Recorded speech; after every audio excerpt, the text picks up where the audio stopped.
Number 1 হলো লিমান আলানাল কালাম ওয়া আতা'আমাত তা'আমা ওয়া তাবা'আস সিয়াম ওয়া সাল্লা বিল-লাইল ওয়ান নাসু নিয়াম। আল্লাহর হাবিব বলেছেন এক নাম্বার হলো লিমান আলানাল কালাম, যে বান্দার কথা সুন্দর, জবান সুন্দর, ভাষা সুন্দর, সফট ভাষার অধিকারী, মানুষকে কথায় কষ্ট দেয় না, কঠোর ভাষাভাষী ইউজ করে না, কঠোর ভাষা ইউজ করে না।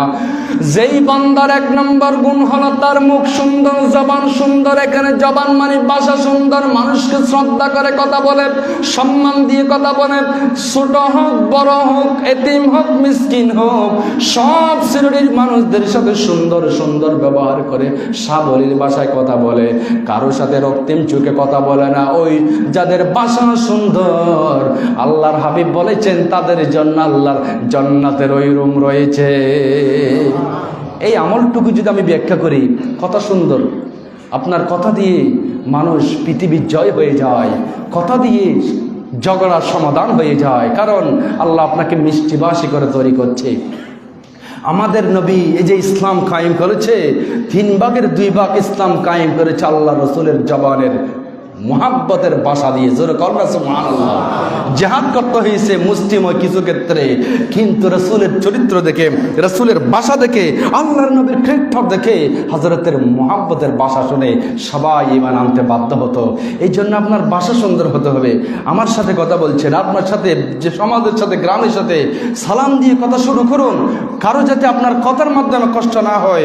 কবি বলছেন, তলোয়ারের আঘাত দিলে আঘাতের চিহ্ন চিকিৎসা করলে চলে যায়, কিন্তু মুখের দিয়ে কাউকে কষ্ট দিলে, হাজারো চিকিৎসা করলে সেই কষ্ট বোঝা যায় না, ঠিক কিনা?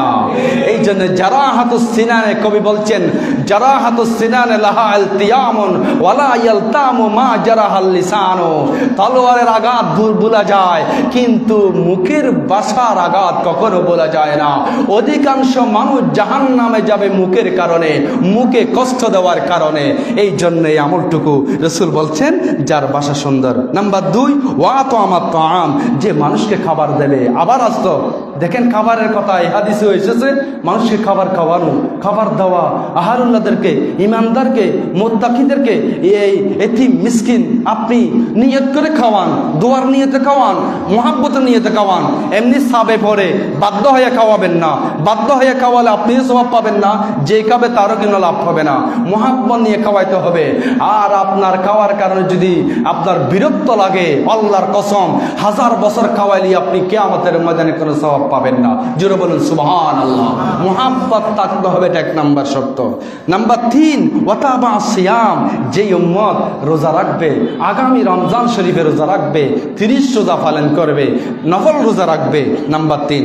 নাম্বার 4 হচ্ছে ওয়াসাল্লা বিল-লাইল, যেই বান্দা মানুষ ঘুমিয়ে থাকাকালে রাত্রে নামাজ আদায় করে, অর্থাৎ সালাত তাহাজ্জুদ পড়ে, আল্লাহ তাদেরকে জান্নাতের ওই মহান নিয়ামত দান করে দেবেন। সুবহানাল্লাহ।